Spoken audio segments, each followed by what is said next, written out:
লালগোলা তারানগরে আজ ভোরে ফের ভয়াবহ নদীভাঙন শুরু হয়েছে। পদ্মার জলে তলিয়ে গেছে বেশ কয়েকটি ঘরবাড়ি, নিঃস্ব হয়ে পড়েছেন বহু পরিবার।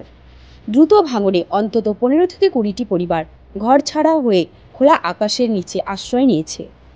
বহু মানুষকে আপাতত স্কুল ও পঞ্চায়েত ভবনে রাখা হলেও স্থায়ী পুনর্বাসনের সিদ্ধান্ত এখনো হয়নি।